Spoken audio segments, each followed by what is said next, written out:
The rain fell hard against the windows of the old suburban house, casting streaks of water down the glass, like silent tears. Inside, Emily Marston stood in the kitchen, her hands moving in a familiar rhythm as she chopped vegetables for dinner. To any outsider, she was the epitome of domestic life, a devoted wife, a doting mother. But beneath that calm exterior, Emily harbored a secret that burned hotter than any flame in her kitchen. She hadn't meant for it to go so far. What began as a single moment of weakness, a stolen glance, an electrifying touch, had snowballed into an affair that kept her heart racing and her nights sleepless. The man was everything her husband Robert was not, thrilling, reckless, and wild. His name was Victor, a contractor who had come to repair their roof. What was meant to be a mere passing fling turned into something deeper. Victor made her feel alive in a way she hadn't felt since her youth. Robert Marston was a man of quiet routine, a dependable figure with a reserved smile, the kind of man who kept his head down and worked long hours at the bank. He was kind but mundane, a fixture in her life she no longer felt. Yet, she'd never considered the depths to which his love ran until that night. The night when everything changed.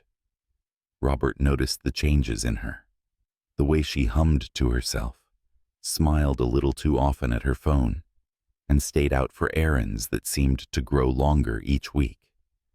He wasn't a fool. The signs were there, small as seeds at first, but sprouting fast, transforming into an undeniable truth. His wife, his Emily, was in love with another man. When he finally confronted her, the truth came tumbling out. Emily, guilt-stricken and weary, confessed to her affair with Victor. She swore it was over, begged for forgiveness, promising she'd never see him again. She told him she loved him, but Robert saw through her words. Her eyes betrayed her. They held an ember of regret, but not remorse. She wasn't sorry she'd loved another man. She was only sorry she'd been caught. In that moment, something shifted within Robert Marston. The quiet man who had loved his wife unconditionally felt a darkness creep into his mind, a sinister clarity he'd never known. The image of Victor, a man who'd defiled his marriage and stolen his wife's heart, burned behind his eyelids every time he closed his eyes. Days passed, each one more torturous than the last. Robert couldn't erase the image of them, of his wife, wrapped in another man's arms, her lips pressed to his. It gnawed at him, like an unrelenting ache that throbbed deep within his chest. In his restless, sleepless nights, a plan began to take shape, and he clung to it with a desperation he could barely understand. He wanted his life back, but more than that, he wanted revenge. One cold evening, Robert drove to the outskirts of town where Victor lived alone, in a small, unassuming house. He knocked on the door, feeling an unnatural calm settle over him. Victor opened it, his eyes narrowing as he recognized the man who stood before him. But before he could speak, Robert lunged, his rage finally spilling over. He didn't remember the details, only flashes of anger, of fists connecting with flesh, the slickness of blood on his hands. Victor's lifeless body slumped to the floor, his face frozen in a grimace of surprise and terror. Robert stared down at him, breathing hard, the realization of what he had done settling over him like a thick, suffocating fog. But he felt no regret, only a dark satisfaction. Victor was gone. He'd taken back what was his. Returning home, Robert washed his hands, erasing the last traces of blood. Emily was waiting for him in the living room, her face filled with worry. But as she looked into his eyes, something in his gaze made her shudder. She didn't ask where he'd been, nor did she want to know. Her husband was no longer the quiet man she had known. Something inside him had changed, something irreversible. In the weeks that followed, the police discovered Victor's body, but there were no leads, no suspects. It was as if the killer had vanished into thin air. Emily went through her days in silence, haunted by a nagging dread. Robert was a man transformed, a husband who watched her with an intensity that left her cold. He didn't speak of the affair, didn't mention Victor again, but his silence said more than words ever could. And so, the Marstons continued their lives, bound together by love and fear, secrets and blood. Emily knew she could never leave, trapped in the life she had created, haunted by the ghost of a lover who had paid the ultimate price. And Robert? He had reclaimed his wife, but at the cost of his soul. Life in the Marston household became a twisted reflection of what it had once been. Robert's silent intensity grew oppressive, a constant reminder to Emily of the sins she had committed and the blood that had been spilled because of them. She felt his eyes on her constantly, a gaze that never softened, that lingered too long, making her skin crawl. Robert had always been a disciplined man, an observer of habits. But now, his routines took on a ritualistic quality. He insisted on shared dinners, silent affairs where each tick of the clock seemed louder than their words. At night, he sat in his study with the lights off, the glow of his glass of whiskey, the only hint of his presence. Emily found herself lying awake, listening to his footsteps pacing, the quiet closing of his study door each night. And then there were the strange business trips that began to pop up in Robert's life, despite the fact that he had never traveled for work before. The tension grew between them, stifling and unbearable. Emily became haunted by nightmares, her dreams fractured and filled with Victor's bloodied face, his eyes wide with that final flash of terror. She started seeing shadows in the corners of her vision, hearing whispered voices that seemed to crawl out of the silence. The walls of their home felt as if they were closing in around her, trapping her in a prison of her own making. One evening, as they sat across from each other at the dinner table, Emily broke the silence. Her voice was strained, barely more than a whisper. "Robert, we can't go on like this. You need to say something. Anything." She looked at him, her eyes pleading, seeking the man she had once known beneath the stranger he had become. Robert's gaze met hers, cold and impenetrable. He took a slow sip of his wine, as if savoring her discomfort. "What would you like me to say, Emily?" His voice was low, almost a murmur, but it sent a shiver down her spine. "Would you like me to talk about Victor? Or perhaps something else?" He set his glass down, the clink echoing in the silence. "We're both bound to each other now, Emily. You and I are all that's left. Isn't that what you wanted?" Emily felt the blood drain from her face, her heart thudding painfully against her ribs. She hadn't wanted any of this.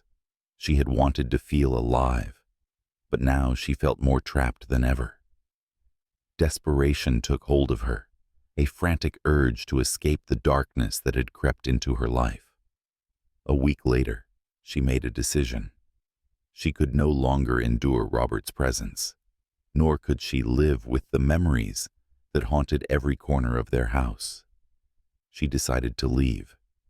She didn't know where she would go or how she would manage, but anything was better than staying in this prison. She planned it meticulously, gathering her things in secret, preparing to slip away in the early morning hours. But Robert had always been a man of keen observation. He noticed the packed bag she tried to hide under the bed, the secret stash of cash tucked in the false bottom of her purse. On the night she was planning to leave, he waited in the dark, watching her from the doorway as she tiptoed down the stairs. She froze when she saw him, his silhouette like a shadow looming over her freedom. "Going somewhere?" he asked, his voice soft, but laced with a menace she hadn't heard before. Emily's voice caught in her throat. She turned, clutching her bag to her chest. "Robert, I can't stay here. Not like this." He took a step toward her, his eyes narrowing. "After everything I've done for you, you'd walk out now?" His tone was calm, eerily so, as if he were discussing the weather. "Do you know what I've sacrificed to keep you safe? To keep us safe?" "Safe?" Emily's voice shook as she looked at him in horror. "Robert, you killed a man. You killed him because of me. This isn't safety. This is madness." A flicker of anger crossed his face, but it disappeared as quickly as it came, replaced by a chilling smile. "You're right, Emily," he whispered, his voice low and venomous. "It is madness, and it's yours now too." She felt the walls closing in, felt the weight of his words pressing down on her. Emily tried to run, to escape, but Robert caught her arm in an iron grip, pulling her close, his face inches from hers. "We're in this together, Emily," he whispered, his eyes gleaming with a possessive fire. "You and I, bound by blood and betrayal. You think you can walk away from that?" In the days that followed, Emily found herself watched, every step tracked, every move anticipated. She was Robert's captive in more ways than one, her life now a labyrinth of his design, with no path to freedom. She was locked in a web of secrets, one that she had helped spin. But she was no longer the woman she once was, and a new resolve took root in her heart. If there was no escape from Robert's grasp, she would have to fight fire with fire. Emily's resolve hardened over the next few days, a new, sharper edge forming beneath her fear. If Robert had changed into something dark and unrecognizable, she would too. She spent her days moving like a ghost through the house, cooking and cleaning as though everything were normal. But in the quiet moments, she was plotting, piecing together the fragments of a desperate plan. Robert watched her, always. She could feel his eyes on her even when he was not in the room. He still paced the hallways at night, still drank alone in his study, and when he thought she was asleep, he murmured to himself in low tones that made her skin crawl. But she kept her fear in check, using it to fuel her determination. She knew she couldn't simply run. She'd tried that, and Robert had proven how closely he could follow. No, she'd have to be more clever, more ruthless. Emily started by earning his trust back, bit by bit. She apologized to him for trying to leave, making herself small and submissive, even as her rage seethed beneath the surface. She found ways to make him believe that she was truly repentant, that she had accepted their twisted reality. She allowed herself to be pulled into his embrace, even kissed him, swallowing back her revulsion as she did. Gradually, Robert's vigilance loosened, his gaze softening ever so slightly. One night, as he poured himself another glass of whiskey, she joined him, placing a gentle hand on his arm. "Robert," she said quietly, her voice sweet and sorrowful, "I want us to try and put all of this behind us." She leaned her head on his shoulder, feeling him stiffen, then slowly relax. "I just want things to go back to the way they were." A dark smile curved across his face. "Oh, Emily," he murmured, stroking her hair in a mockery of tenderness. "There's no going back. But I'm glad you've finally come to your senses." In the days that followed, she started slipping something extra into his whiskey each night. A few drops of sleeping medication, just enough to make him sleep a little deeper, just enough to blur his memories. And as he began to trust her, she grew bolder, exploring the spaces he guarded most fiercely. She spent late nights in his study, rifling through drawers, carefully shifting papers and old documents, looking for anything that would give her leverage. She uncovered years of suppressed anger in his journals, fantasies of control and violence, pages that revealed a mind even darker than she had feared. Then one night, she found what she was looking for, a letter addressed to Victor's family, dated before the murder. It detailed threats, unhinged ramblings about retribution and betrayal. Robert had never sent it, but it was more than enough evidence to cast suspicion, enough to make his facade crumble if she could get it to the right hands. She waited until he left for one of his business trips, knowing that this time she could not fail. She took the letter and, with a pounding heart, drove to the police station. She presented it to them, her face pale, her voice shaking as she told them everything about her affair, about Victor's murder, and about the monster her husband had become. She knew it was dangerous. She knew Robert would never forgive her, but she no longer cared. When she returned home, the police officers followed in unmarked cars, ready to observe and step in if needed. She had become the bait in her own trap, waiting for him to return so they could catch him in the act. She was ready to face him one last time, to end this nightmare. Robert returned late that night, and his steps were slow, measured, as he entered the house. He'd sensed something. His face betrayed it. Emily stood waiting in the living room, her back to the window where she knew the officers watched from the darkness. Robert's gaze flicked to the glass she held in her hand, to the faint tremor in her fingers. His eyes narrowed, suspicion dawning as he stepped closer. "Emily," he said slowly, his voice taut with barely controlled anger. "What have you done?" She took a deep breath, meeting his gaze without fear for the first time. "I did what I should have done a long time ago, Robert. I told the truth." A flicker of realization crossed his face, followed by a rage so fierce it was almost feral. He lunged forward, and for a moment, she thought he might kill her then and there. But she didn't flinch.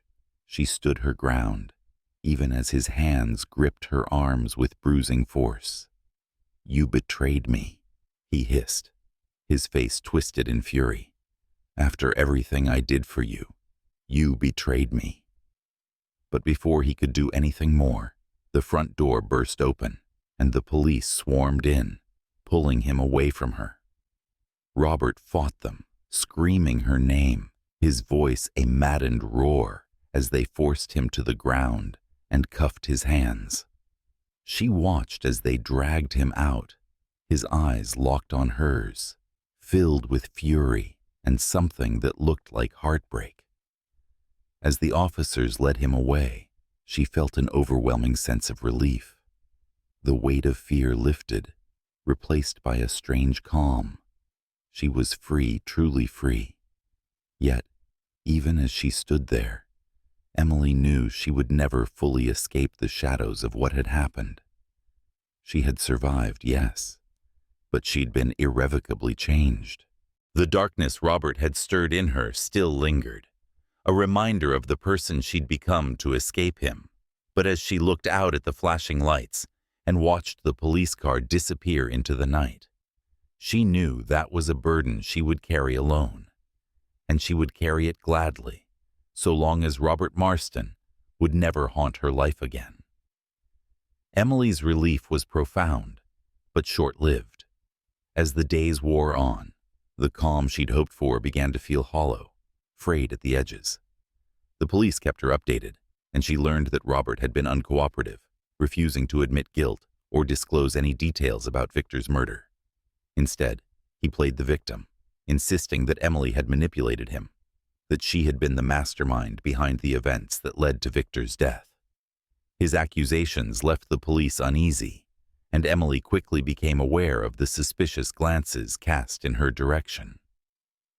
One evening, Detective Claire Rowan, the lead investigator on the case, arrived at Emily's doorstep. The detective was a stern woman, her face lined with years of experience, her gaze sharp as she appraised Emily from the threshold. Emily invited her in, offering tea in an attempt to mask her unease. As the tea steeped, Detective Rowan didn't touch her cup, instead watching Emily closely, studying her every move. "Emily," she began, her voice calm but probing, "you mentioned that Robert became violent only after learning of your affair. Is that right?" Emily nodded, her hands tightening around her cup. "Yes. He changed after that." Detective Rowan's eyes narrowed slightly. "And before that? Were there signs of anger, jealousy, perhaps possessiveness?" Emily's mind whirled as she realized what the detective was insinuating. She forced herself to stay calm. "No," she replied. "Robert was always quiet, controlled. It was only after he found out about Victor." Detective Rowan paused, as if weighing Emily's words. "I'm sure you understand, Emily, how complicated this case is. Your husband's claim that you manipulated him, that the affair was intended to provoke him, it's unusual, but it's something we can't ignore." Emily's stomach dropped. "I didn't manipulate him. Her voice faltered, the words suddenly feeling insubstantial, flimsy. "I made a mistake, but I never wanted this. I never wanted Victor to die." Rowan's gaze softened slightly. "Perhaps. But sometimes, in cases like this, intentions blur, don't they?" She rose, smoothing her coat.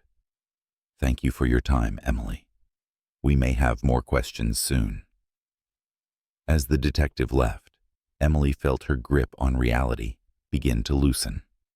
Robert had planted a seed of doubt, not just in the detective's mind, but in hers too. She'd tried to free herself, to be rid of him once and for all, but his presence lingered, like an invisible shackle. She was free of his physical grasp, yes, but his influence haunted her, an invisible force tugging at her psyche, pulling her back into his orbit. Days passed, then weeks, as the investigation continued. The trial date loomed closer, and Emily prepared herself to testify, to stand in a courtroom and recount her life with Robert, to expose her affair, her betrayal, her fear. She began to feel the weight of it all, the choices she'd made, the secrets she'd kept, the dark alliance they'd shared. And Robert's accusations hung over her like a storm cloud, casting doubt on every memory, every moment.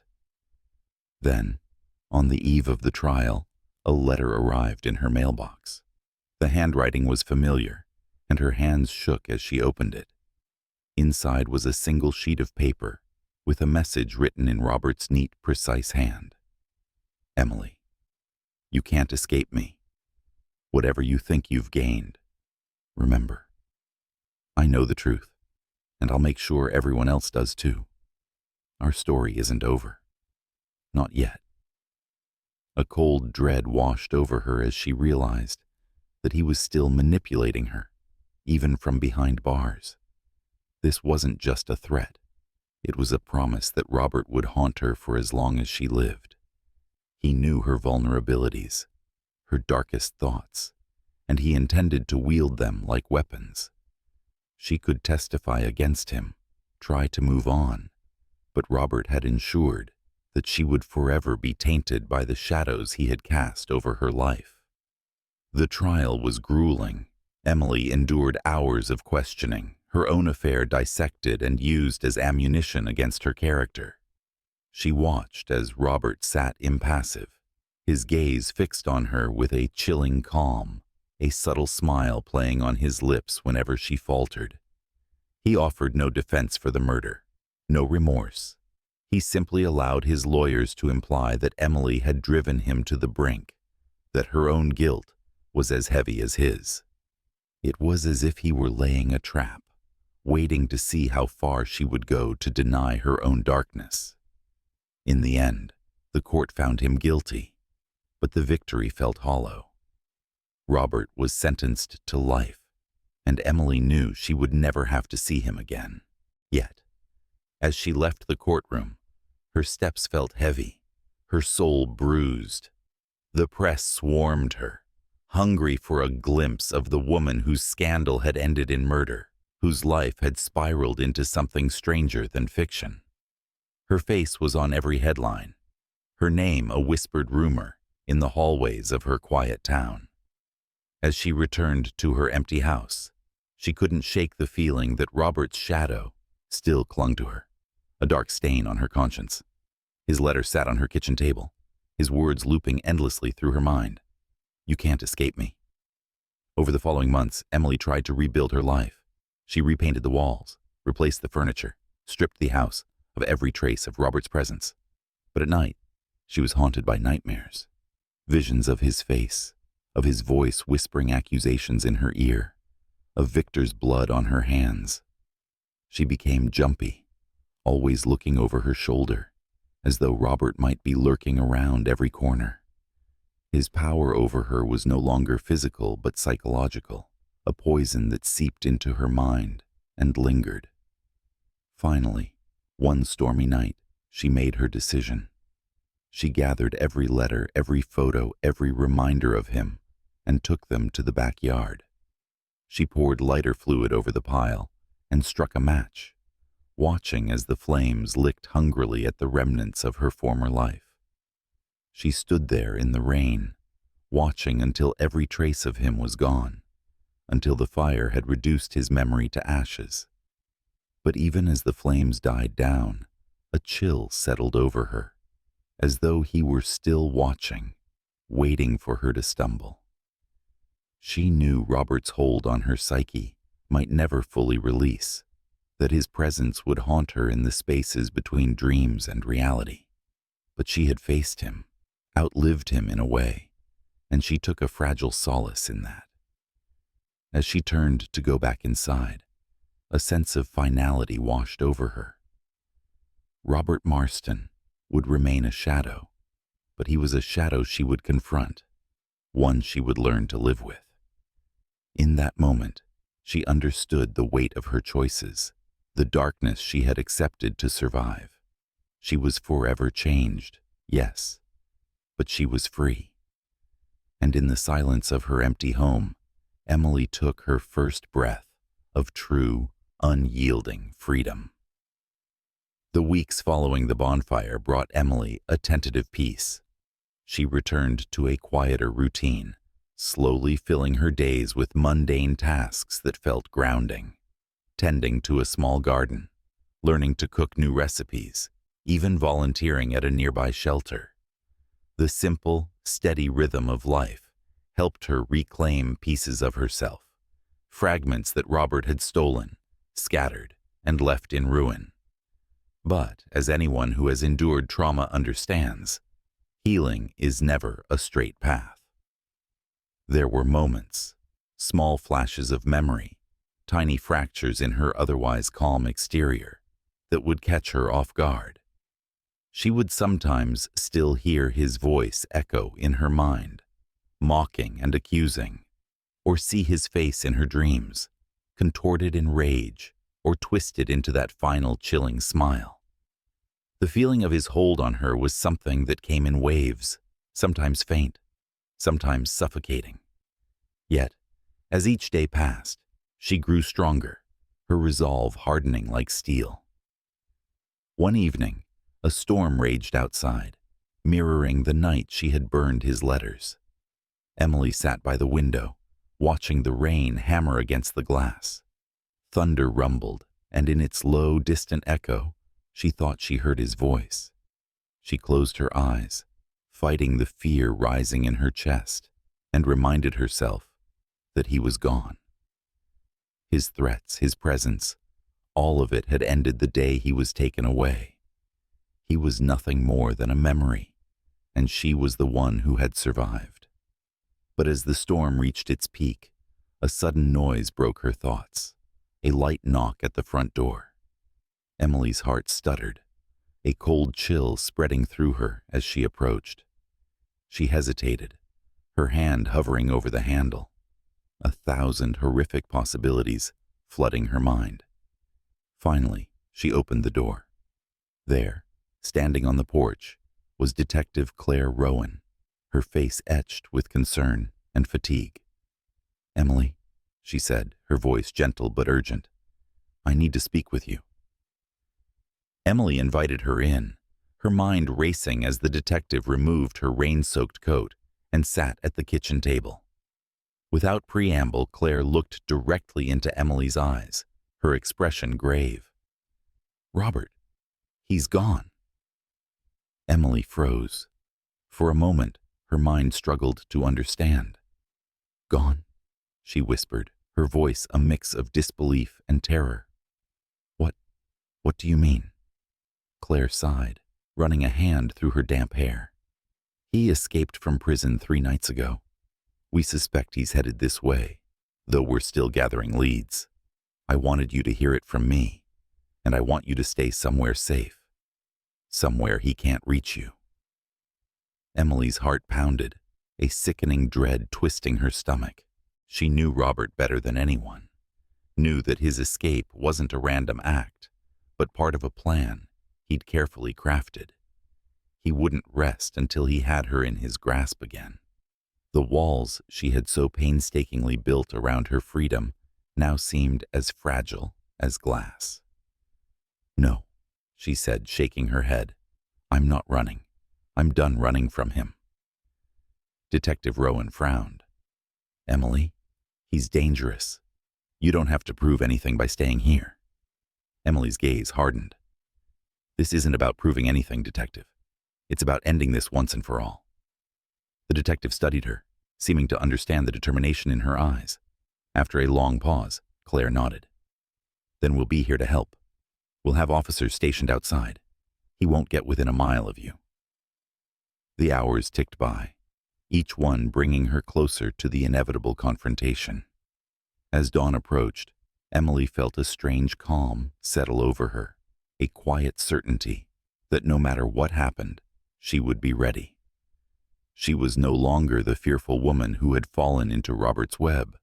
She was a survivor, forged in fire and hardened by every horror he'd inflicted. And then, as the sky lightened to a pale gray dawn, she heard it. A creak from the back of the house, the faint scrape of metal against wood. She turned toward the sound, every nerve alight with instinctive awareness. Robert stepped into the kitchen, his face a mask of cold fury, his eyes glittering with a predatory hunger. He looked gaunt, his once polished appearance now unkempt, his clothes worn and dirty from his escape. Yet there was a familiarity in his posture, a haunting echo of the man he once was. "Hello, Emily," he said, his voice low and chillingly calm. "Did you think you could really be free from me?" She didn't flinch, meeting his gaze with a strength she hadn't possessed before. "I am free, Robert. I've always been stronger than you." His face twisted with rage. "You betrayed me. Everything I did was for us, for you, and you threw it all away." Emily felt her resolve tighten. "You don't own me, Robert, and you never did." In an instant, his fury exploded, and he lunged toward her. But this time, Emily was prepared. She sidestepped him, grabbing a nearby pan and bringing it down with all her strength, striking him across the head. He stumbled, disoriented, a low growl escaping his lips as he tried to regain his balance. Before he could recover, the police officers burst through the door, weapons drawn, their voices commanding him to get down. Robert hesitated, his gaze flickering between Emily and the officers. For a moment, she saw the defeat in his eyes, a final acknowledgement that he had lost. And with that realization, he dropped to his knees, his hands raised in surrender. As the officers led him away, Emily watched, feeling an overwhelming sense of release. She had faced him, had fought him and emerged victorious. Robert was gone, and this time there was no escaping justice. In the days that followed, Emily began to rebuild her life once more, but this time with a deeper sense of peace. She knew that Robert's hold over her was broken, that his darkness no longer had power to control her. The nightmares faded, replaced by dreams of possibility, of a future she could finally claim as her own. One evening, as she sat in her garden, the setting sun casting a warm glow over her face, she closed her eyes and breathed deeply, savoring the quiet. She was free, not just from Robert, but from the shadows he had cast over her life, and for the first time in years, she felt whole.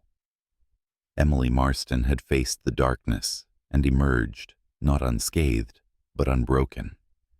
And as she watched the stars appear one by one in the twilight sky, she knew that, no matter what came next, she was truly, finally, free.